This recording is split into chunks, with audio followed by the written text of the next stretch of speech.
Hello, Claude. Hi, Omar. How are you? I'm just waiting for the introduction. I didn't hear it. Okay, we cannot see you now. We can hear you, but we cannot see you. Are you Can doing something? Can you not see the screen? Yes, we can see you now. The HDMI cable keeps And sorry again, Paul, for the delay. He's laughing. Okay, that's good. That's okay. I don't mind. It looks like there's still time for some comedy tech problems yet. Can you see the audience, Paul? No. No, I can't. Okay, so But that's fine. I can tell you, Michel is here, Claude is here, Bill is here, István is here, Eva, of course, is here.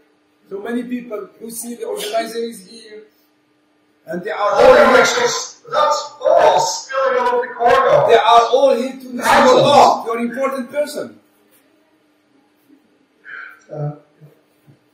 Sarah flew in, especially from my talk I heard.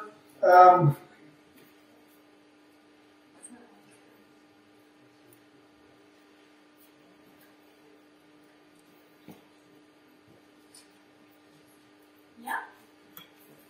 Okay, should we start? Yes, we should. Okay, so hello everybody. So it's my pleasure today to introduce my friend Dr. Paul Voutier from London, England. Paul, he's a stellar mathematician. He has many results, very high quality results. And today he is going to talk of one of his results, linear forms in logs, a how-to guide. So Paul, you have 45 minutes talk plus 5 minutes for questions. Thank you. Oh, okay, well, I thought I had 50, but Yeah, I think I'll have the time. You So have let me actually 50 let me crack on. So thanks for the introduction, Omar, and thanks as well for the invitation to the talk. Especially given the technical problems we had today.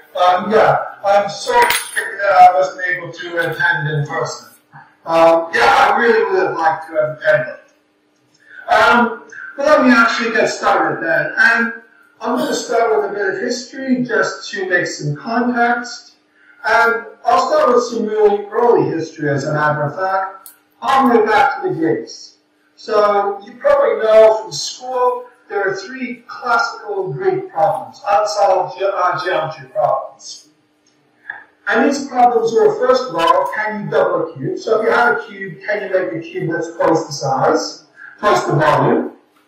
The second one is, given an angle, any arbitrary angle, can you actually trisect that angle?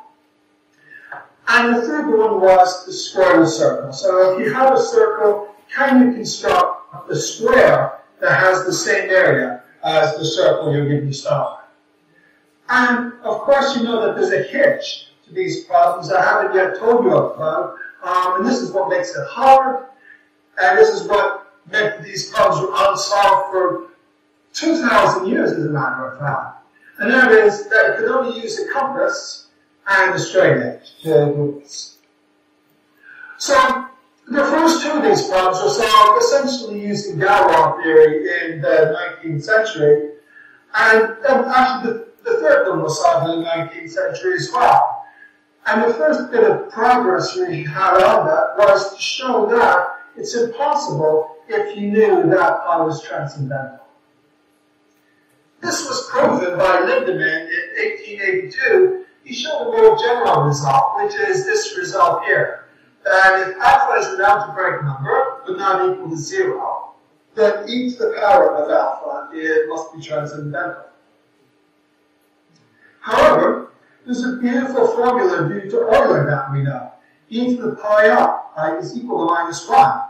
So here you have here you have e to the something is not transcendental, it's algebraic, and therefore that exponent must be transcendental.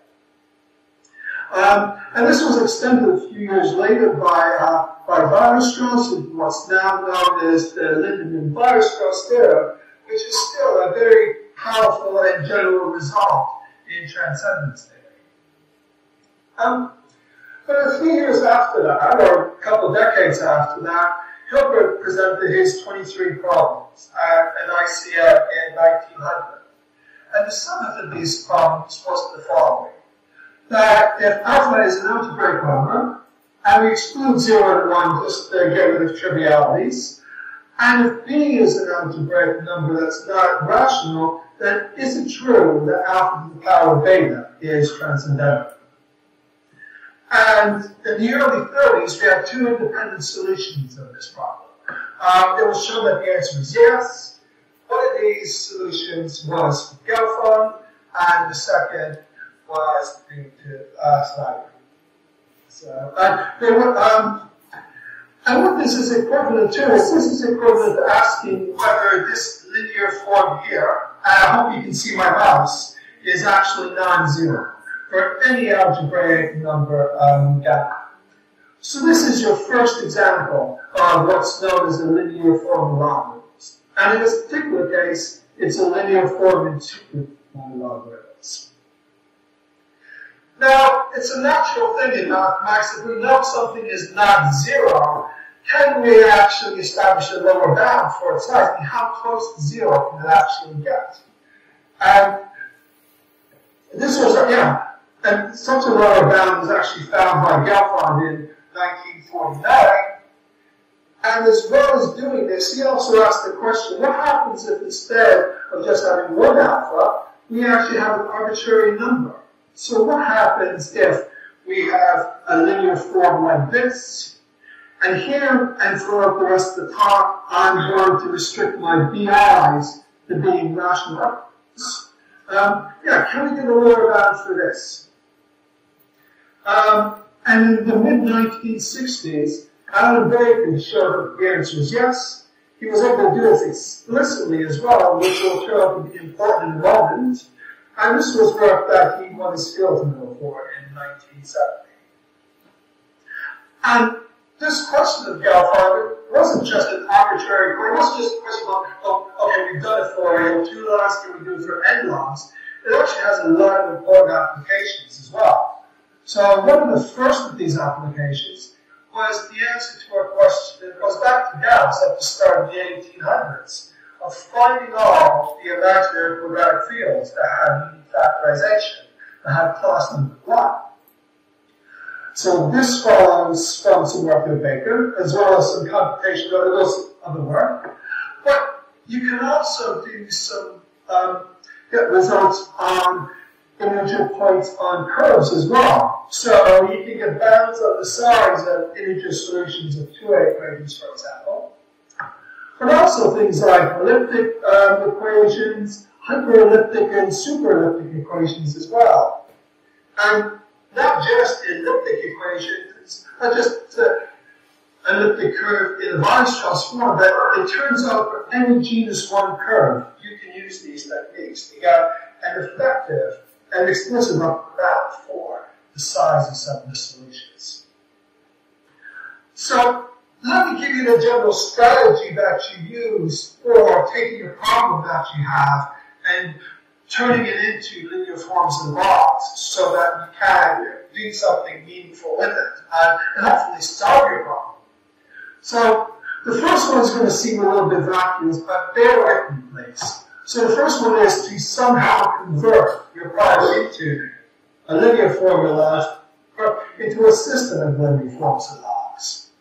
And I'll give a few examples during the course of this talk for how to do that. Sometimes there's real skill that's involved, and so there's real insight and creativity. But a lot of times it's actually pretty straightforward how to do this. One of the things that's actually going to motivate the linear forms we come up with are that our linear form is going to be such that there's a solution to our problem. The linear form must be very close to 0. Then, what we're going to do is we're going to apply these lower bounds, like the Baker lower bounds or all that's been done since then, to show that, in fact, the linear form can't be too small. And so you can see what's going to happen now, that you're going to get the lower bound and the upper bound contradict once you get to a certain point. And that means that you're going to be able to get some upper bound for some quantity that's associated with your problem. So this actually works out. This works quite generally. And another good thing about it is not just its generality, but also that it's completely effective. And not just effective in theory, but most of the results that we have are actually explicit. So you can actually break down with some algorithms sometimes what actual upper bounds are for the size of some quantity associated with your problem. Now that sounds wonderful. It sounds like you could do, it sounds like you could do so much of this. There is one problem, and the problem is the following, that, you get upper bounds, you get explicit upper bounds, but these bounds are not just astronomical in size. They're actually, they also e to the astronomical, excuse me. So it's not uncommon to get bounds like this, like 10 to the 10 to the 30, 10 to the 10 to the 50. And if you're lucky, you might get a 10 to the 10 to the 6, but you're still getting huge bounds. Now, fortunately, if you're solving specific problems, a problem where everything you have is explicit, then there's techniques you can apply in order to deal with this. So, a well-known and quite a powerful technique is an algorithm that was developed in the early 1980s by Levesque and Levesque, which is called the L-cubed algorithm. And the nice thing about this algorithm, well, there's a lot of nice things about it. It's actually very fast, for example, but it can basically drop these bounds, these upper bounds, by a logarithm. So suddenly you're talking about a 10 to the 50, or a 10 to the 30, or a 10 to the 6 kind of thing. And even though 10 to the 30 or 10 to the 50 is still really big, for a lot of problems you solve, there are then ways that you can typically sort of deal with those smaller solutions. So this often suffices to allow you to solve completely a specific problem. So, for example, 2A equation, you get a specific 2A equation, something like that is addressable in this way. And before I move out the slide, I want to give you a flavor for what the lower bounds you get for linear forms are. So, there's tradition in the field that capital lambda represents your linear form, and the best known bounds we have are bounds are going to be of one of these two forms.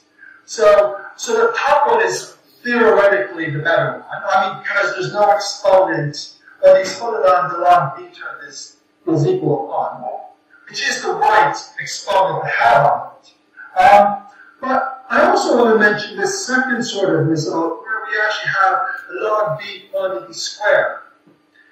And the reason I mention this is because it turns out that this C2, especially for n equals 2, and now for n equals 3, thanks to the work of myself and Reese that I'm going to talk about later, is an awful lot smaller than that, the C1 that we actually get. So for a lot of problems, even though this dependence on B is worse, you get much better results by using a result that's in this second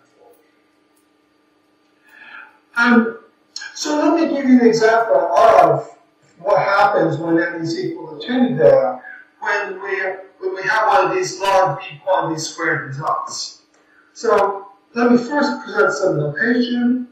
So here, our lambda, our linear forms look like this. There's going to be dependence on the degree of the extension that alpha 1 and alpha 2 sit in. And on that previous slide, I had this sort of reasonably large size of my alpha i's. This is what I mean by that sort of large size. So this is a quantity, it depends on alpha, it depends on the size of alpha, but it actually only grows logarithmically with the size of alpha. And possibly the main term here is this h, which is the absolute logarithmic height. And that's also, you'll see this in textbooks, it's also known as the Van height. And if you're interested in using linear forms, you should at least understand, learning about the basics of height, at least, should be something you should devote some time to. And what it measures, in a sense, is the arithmetic complexity of your algebraic number alpha. And here, this is what we're going to have. We can learn a little bit better than just using the coefficients. We can actually divide the coefficients by terms that look like this. And this improvement, again, often actually helps us out. And when we have this, an example of one of the results that's in a paper of Morocco from 2008 is the following. If alpha 1 and alpha 2 are multiplicatively independent over the integers, then we get a lower bound for it before it looks like this. And yeah, so here we have our constant that C2 I was talking about in the bottom of the previous slide is 18. And 18 is a modest sized number, I would argue. Especially when you look at some of the other numbers I was talking about in the context of linear forms and logs. So that's what I mean when I say that, you have this square here if you depends on b, or on log of b, but you benefit by getting something here that's so much smaller. So, with that behind us, let me talk a little bit about Catalan's conjecture. Let me just start bringing some pieces together. So, a lot of Neo-Ferentine problems, and actually, in fact, a lot of number theory, is about how addition and multiplication interact. So let me give you an example of what I mean by this. Well, I'll give you a few examples. So the first one is Fermat's last theorem. If n is greater or equal to 3, there's no non-trivial solution to this. So what this is about is you have n power, so that's about multiplicative stuff, and you add together n powers, and you get another n power again. So what happens? When you have addition and multiplication interacting. Another even more telling example is something that's still a conjecture, the ABC conjecture. So I've just stated it here informally, because I just want to make the point. But what it actually states is that if A plus B equals C, and if you take the product of the distinct prime factors of A, B, and C, that's actually not much smaller than C. So again, you get this interplay between addition and multiplication that's going on here. And the sort of star of the show for this talk is then Catalan's conjecture.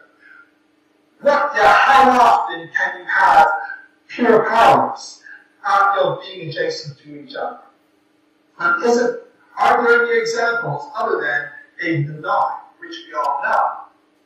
And this was formulated in the mid-1800s, I think the 1840s, if I recall correctly. And it was just within the last 20 years that a really beautiful proof of this conjecture of, I didn't say it's a conjecture, but the answer to this question is actually yes. And a very insightful, clean, lovely ideas behind this. But that's not what I actually want to talk about today. What I want to talk about is something that actually happened beforehand. And before that, there was a result in 1976 due to Rob Teitel. And what he was able to do was he was able to somehow get an upper bound for P and Q. So an absolute upper bound would be less than absolute numbers, P and Q. Once he had that, he's able to get upper bounds in the size of the x and the y as well. And again, there are absolute bounds on the size of x and y. And therefore, he was able to prove that beyond 8 and 9, there are at most only finely many other solutions to Catalan's equation. And why that's relevant to linear forms and logs, and what I want to talk about today, is because the proof of that, especially what it does is it involves linear forms and logs. It involves two different linear forms that I'll talk about right now. But before I go on, actually, I want to mention a few other results. I want to mention that before he proved Catalan's conjecture, Levesque actually show that P and Q have to satisfy this relationship here. So this is a very strong, it's a very rich condition that need to be satisfied by both P and Q. So even one of these on its own is exceptionally rare, we believe. But yeah, for the both of them to happen simultaneously is, would be extraordinary. And one of the reasons I mention that here is because as a result of this and a lot of computation, we know that if, let's just let P be the minimum of P and Q. It doesn't matter which one we choose. But as a result of the computation, we know that the smallest of those two exponents has to be at least 320 million in size. So we already know that we've covered up a large range of possible values. And so now let me talk about the forms in two laws first. And we're going to apply that strategy I mentioned to you earlier. So we want to, step one, we want to somehow construct the linear form laws and the linear form that we hope is going to be very small. To do that, we're going to need a result from a little bit earlier. There's a result Pessel's proved in the early 1950s. And he proved that, let's assume that the exponents P and Q are both odd primes, excuse me. Then P has to divide y, and Q has to divide x. And the consequence of that, that's going to be relevant for us here, is that x and y have to be in these two forms here. So what am I going to do with this? Well, I want to find a quantity that's actually close to 1, is what I want to do. Because if it's larger, then it's going to be close to 0. So I have this. If I divide through by y to the power of q, then this here, the right-hand side, is very small. So that means that this here must be very close to 1. So I'm going to try to use this somehow to make my linear form logs. And to help me along, what I'm going to do is I'm going to substitute the expression I have up here for x into x here. And if x is sufficiently large, x and x plus 1 are basically the same as each other, and same with y. So it turns out we can assume that x and y are very large. So what we get is that this quantity here is also very close to 1. So what we're going to do is we're going to make a linear form from this by actually separating out the parts that have different exponents. So what we're going to do is we're going to write a linear form that looks like this. It turns out you can actually show this is pretty elementary. You get an upper bound for this. So it's going. So this is telling you that lambda 2 is very small. It's going to 0 exponentially fast with q. And moreover, a is going to be a is really big as well. So you base. This is really zooming to 0. So we've done our first two steps. We have a linear form. We've shown it's very close to 0.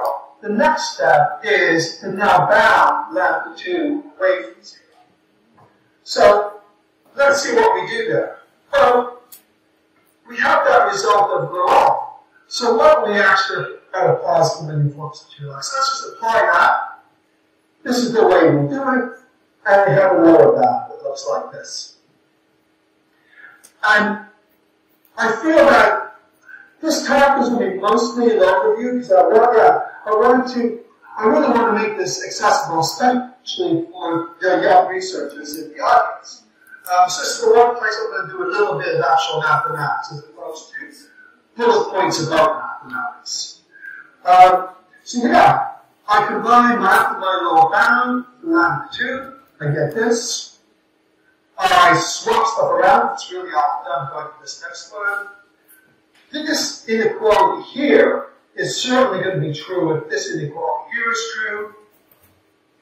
Alright, just get rid of my Levesque on both sides. And now we'll do one more thing. It turns out that it'll make my life easier if what's inside this logarithm here is the exact same as what's on my left-hand side. So all I've done in going from that second last line to this line is actually just do that. And I have this. So I've run out of space in the slide, so let me just repeat that last inequality. And what I'm going to do with this then is I have this result here. In fact, we have a sharper result, but this will actually suffice. That if x satisfies this relationship here, then I have enough down for x. So I can apply that inequality to, or this bound for x, to this inequality I have up here. So I apply like this. There's my h, it's equal to, is my 23p, and my x is what's on the left-hand side. And when I do that, I get an expression like this. Just move some stuff around, I get an expression like this. And now, I have an upper bound for q in terms of p in order for a Catalan's equation to have a solution. Now, before I go on, there's one thing that might come to your mind, and that is, I did that fiddling around in order to get my initial round to 9. So, if you're somebody who hasn't used linear forms in lots, or you're interested in just kind of skinning your knees and finding out about it, here's actually an exercise for you to try. What would happen if you just did the naive thing? Because then, yeah, this is a perfectly reasonable thing to do. Well, oops, that should be logarithm not a q in the basics reasoning. What would happen if you actually do it? So an exercise, often try that and see what happens when you try it again. But coming back to my talk itself, you'll recall that I said that Claude got an absolute upper bound, an absolute bound for Q. This isn't an absolute bound for Q. This depends on P. So how do I get rid of that P? Well, to do that, what I need to do is I need to use the linear forms in the logs again. So I'm going to do it now, but I'm going to use linear forms in 3 logs. Recall again that relationship that comes from Castles, that x and y have to be in the form like this. And again, we're going to use our equation. We know this thing here is close to 1. For our first linear form, what we did was we actually just substituted for x into this expression here. What if now we actually replace x on top? If we do that, we found out that this quantity here is really close to 1. Sorry about the cough. So we're going to do the same thing we actually did before. We're going to separate these terms out according to their exponent. And we're going to make a linear form like that. So we have our, PQ exponent there. We have our Q exponent, and we have our P exponent.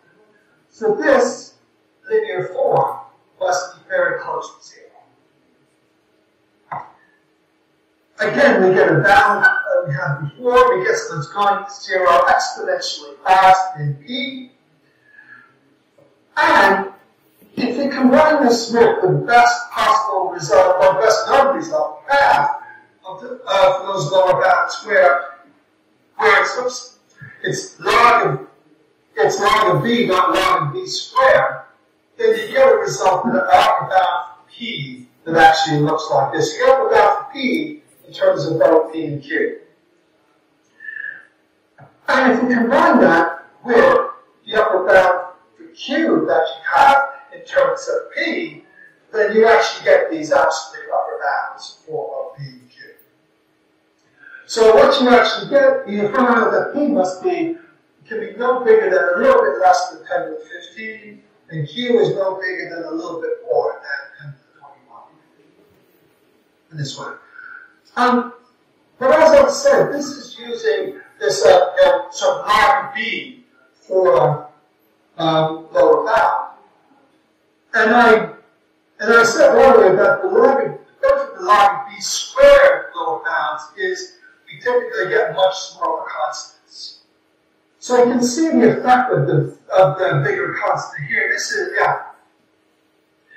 It's not quite directly related, but you know this 6.5 times 10 to the 9 is a whole lot bigger than the 18 that we saw in Laurent's lower bound. And a lot of this, actually practically all of that, actually comes from that bigger constant that we have. So what would happen if instead of using lower bounds that involve the log of b, we tried using lower bounds that use the log of b squared? Now I have to say this isn't anything innovative that me and Maurice have come up with. People tried this before, so it was done in the 1990s by a group at Bowling Green State University in the States.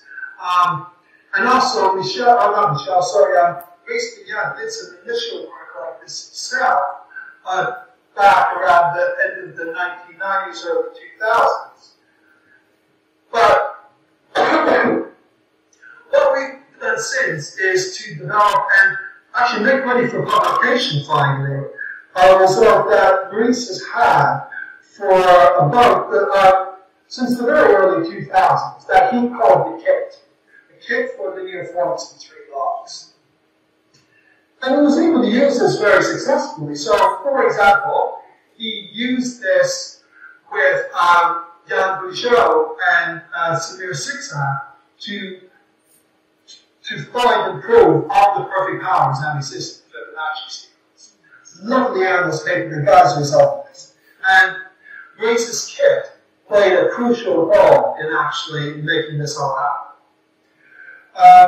So my role in this is, as I said, been this manuscript that's been passed around and used a bit for the last 20 years to actually get it ready for publication. So what I'd like to talk about for most of the rest of the time is this kit for doing linear forms and logs. And let me actually start a little bit further back. You may recall when I was talking about Hilbert's 7 problem, I said that there are actually 2 solutions, 2 independent solutions. One was due to Gelfand, and the other was due to Schneider. And they both used the idea of what's called auxiliary polynomial, but they constructed and used their auxiliary polynomials in different ways. And if you look at the work of Baker, and the work that led to those log B type lower bounds for linear forms, all of that actually is following this sort of Gelfand approach to tackling such problems. So what happens if instead we try using Schneider's approach? And this was first done for linear forms of 2 logs back in the late 70s and throughout the 80s. There were 3 papers by Voutier and by Michel Welchman. Then in the early 90s, Michel Laurent introduced what he called his interpolation determinants. So this is a way of not working with auxiliary polynomials, but instead working with these determinants of some form. And by this means, he was able to get improved estimates for linear forms in 2 logs. First in a paper with the Nestorenko in 1995, and then even better ones in 2008. So like the result of Prof several slides ago. So let me tell you what our approach is going to be, how we actually use that. So first thing we're going to do, we're going to construct one of these interpolation determinants. And if this next time, I'll actually show you what one of them looks like. So you'll get a sense of how these are constructed. And one of the important things about it is that from that, we're going to be able to make a multivariable polynomial whose coefficients are rational integers. And what we're going to want is that some place that we actually care about, and we'll see what places we care about actually mean, we want this delta to be non-zero. So if you have a polynomial and you want to be non-zero somewhere, there are results called zero estimates that give you conditions in order for the polynomial to be non-zero. So the second thing we're going to do is we're going to apply some of these zero conditions, some of these zero estimates, in order to show that a polynomial cannot be zero, and that it's going to be non-zero. That means that delta is going to be non-zero, so we can't verify. Once we know that delta is not equal to zero, what we're going to want is a lower bound for it. And this result that goes back to Leo level that gives us lower bounds for what delta has for the size of delta. And then finally, what we're going to do is, well, not finally, so collectively, what we're going to do is we're going to assume that our linear form logs is small. And then we can use some relatively simple analysis from that assumption to show that the absolute value of delta we'll get up about the absolute value of delta. And you can guess what the final step is going to be then, is we're going to get these upper and lower bounds that contradict each other, and that's going to mean that this assumption here, that it's small, is actually incorrect. And this is small, we're going to make all this explicit. And therefore, if it's not small, we end up with a lower bound for the size of our linear form. So let's see how that actually works out. But first, let me tell you about what this kid looks like. Because one of the first things I had to do when I looked at Maurice's manuscript was actually tease apart what the steps actually are in the kit, because it wasn't necessarily clear. So the first thing we're going to need to do is we have the linear form labs that are interesting. This is where we're starting from. We need to obtain an upper bound for the size of that linear form in 3 logs. Now, that actually turns out not to be obvious because, as I said earlier, typically when you have a problem that you want to convert 2 linear forms to logs, for that problem have a solution, you're going to show that your linear form has to be very small. So, when you have a specific problem you want to apply the kit to, you're typically going to get step 1 for free. The next thing we're going to do is we're going to need to basically show bootstrap stuff in order to get things started for us. So we're going to do the normal thing you do with linear forms logs. We're going to apply known results. So one of the known log B type lower bounds. And in this way, we can get an upper bound. I'm going to call capital B1 for some quantity associated with our linear form. Now, what's going to happen that is that zero estimate I mentioned to you a few moments ago. There's going to be some degeneracies that can happen with that. So, yeah, if stuff is good, that's actually fine. So if we're in a but we don't know a priori if our linear form is going to give rise to a degenerate condition in our zero estimate or not. So we need to consider the case of degeneracies and non-degeneracies separately. So let's assume initially there's no degeneracies. Life is good. We're going to use that interpolation determinants approach of Michel Leroux and the upper bound B1 that we have from step 2 in order to get a second upper bound B2. And the hope is that this B2 is going to be a lot smaller than B1. And today, every problem we apply to, that's actually been the case. So, if so, we actually proceed to step 4. If it's natural, then we can't go any better than B1. B1 is as good as we're going to get. And then, of course, step 4 is going to be to look at what happens in this degenerate case. Now, the way that the degeneracies happen in our zero estimate means that the coefficients of our linear form, our BIs, are going to have some linear relationship between them. So we can use that linear relationship to eliminate one of the terms in our linear form. So we go from a linear form in 3 terms down to a linear form in 2 terms, in 2 lines. And once we're down to 2 lines, we can apply the Lorentz result to it, and then we get another upper bound. That applies to the general case. So if we combine all this, we get a new upper bound on B4. And then finally, it turns out that if you iterate these steps, and now you use B4 instead of B1, you'll typically get things be even smaller. So you won't get tons and tons, but you will get a significant reduction. So this is how you use the kit. And one thing else I want to say briefly is that we're in the process of what I call dekitifying the kit. So making it a nice, explicitly closed form like Maurice Morocco has. We're making good progress on that. But, yeah, we still haven't completed that work. So far, what we have is just in this kit format. So, let me tell you about our matrices.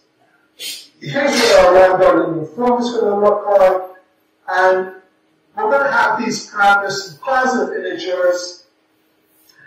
From these, I'm going to make a new integer, capital N, and this is going to be the size of my matrix. So I'm going to make an n by n matrix. And I'm going to assume that R, S, and T, the product of it is greater than n. And that's going to be so I have enough columns in my matrix, as well as enough rows. I'm going to eliminate some common factors, some pairwise common factors between my BIs. And then my matrix is actually going to look like this. So delta is going to be the determinant of the matrix that looks like this. So it's a couple of binomial coefficients times a product of integer powers of alpha i's. And what the goal is going to be then is that we can convert this into a polynomial. And if delta is equal to 0 everywhere that we care about, that's going to mean that this polynomial is going to be 0 at all points that look like this. So our 0 estimate is going to be to show us that there must be at least one point that looks like this, where our polynomial is not even 0. So that's what we are going next when we look at our 0 estimate. So this is what our 0 estimate looks like. It's a, yeah. There's a lot of conditions here, but there's quite a lot of that. The most important one is this condition here. But each of these conditions here, each of these 5 conditions gives rise to one of the degeneracies that we have. So if any one of these conditions is broken, what it means is there's one of those degeneracies I talked about earlier can occur. So we need to actually manage that. So that's the key things I would take away from this if I were you. That, yeah, there's explicit ways to determine degeneracies, but the main term is actually going to be this term that drives what happens. So let me also tell you what my Neroville estimate looks like. So again, I just want to present what this looks like. But I do feel a need to try to make sense of this for people. So this is very fine-tuned to what happens in transcendence proofs, to what happens in estimating linear forms belongs. But if you want to have if you want to have a mental image in your head, the mental image in your head is, think about what happens if you have an integer coefficient, a polynomial with integer coefficient. Now, the polynomial with integer coefficients, its degree is n, and does not equal 0 as some rational point, p over q, then you always get something like this for free as a lower bound. This more complicated limit here is essentially a generalized and very tailored version of that. And because I only have 45 minutes, not 50 minutes, which I thought I had, let me just kind of race through this a little bit. Here's some notation I need. This is just to sort of keep me honest. When we apply this notation, we apply the Liouville inequality, we get a lower bound for our interpolation determinant that actually is of this form here. The main terms here are going to be this term, and this term here. This is a smaller term, but I still, actually still need. Oops, actually, I forget one. So all four of those terms on the right-hand side are actually important. The structure of lower bound. The next thing I wanted to do was have an upper bound for my interpolation determinant. And what we're going to do for that is we're going to just expand the determinant as the way you expand our determinant in terms of subdeterminants. And we can do it in such a way that we're dealing with analytic functions. What's important about having an analytic function is that there's a limit called Schwarz's limit that we can actually apply. And so if we have a good upper bound for this point here in some disk that outside the unit circle, then we can actually get a good upper bound for this.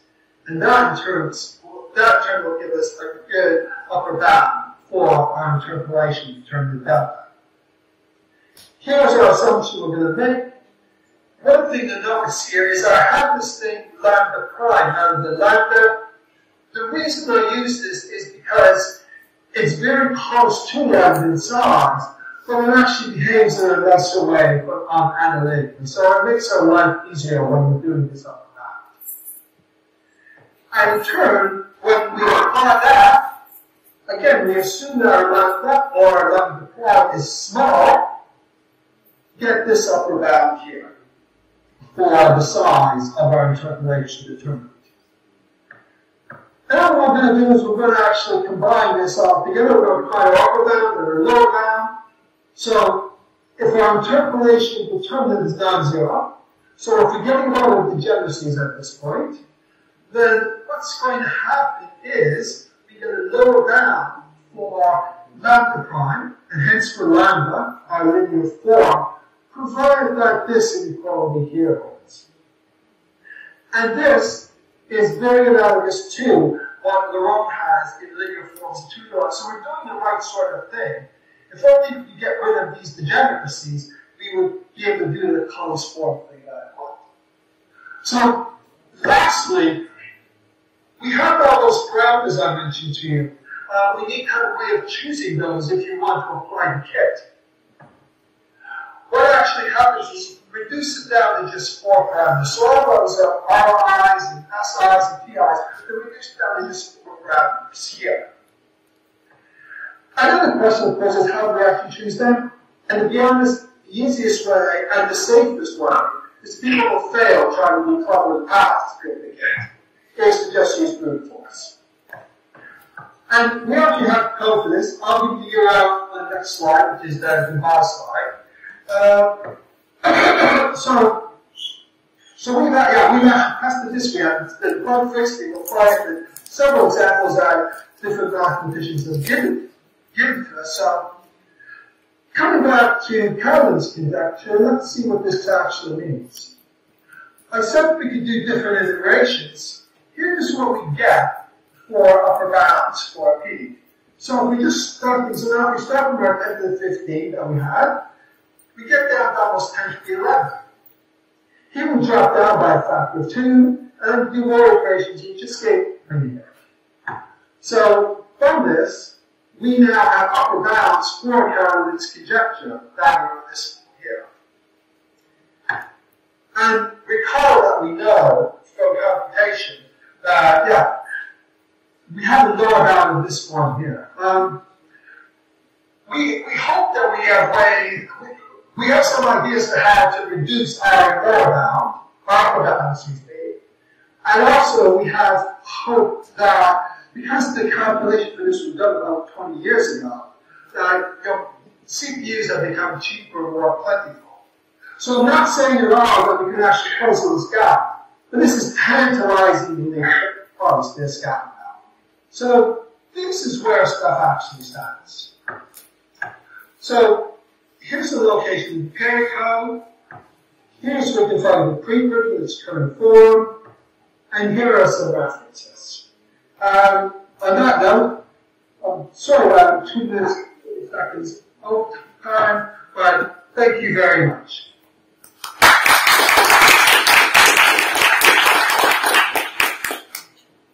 Thank you for this beautiful talk. And you are not 2 minutes of time because you are supposed to have 50 minutes including the questions. So when I said 45, I saw that we can have 5 minutes. But we are already very late, so I should have a few 50 minutes. Thank you. So any question from the audience, please? Question, remark? Yes, Michel? You will ask him. When is the archive paper published now? What? The date? What? 2205? Paul? Yeah? Can you hear Michel? Yes, again. When is the date of I can hear that it's his voice, but I can't hear the words. Okay, so he is asking you about the date of the archive paper. The date? Yes, about the archive one. Yes. So that's the version from just before your conference in May. So that's, yeah, it's probably like the 15th or the 16th of May this year. Just before next year. Exactly. Thank you. Any question or remark? Bill? No? Nobody? Okay, so let's thank again the speaker. I would like to say one quick thing. So Paul is very generous for taking time and giving a talk on online, waiting for us because we were late. Thank you very much, Paul. Thank you. It's very generous. I appreciate it. Not a problem. Thank you very much, Omar. And bye, everyone. I'm really sorry I can't be there. Thank you.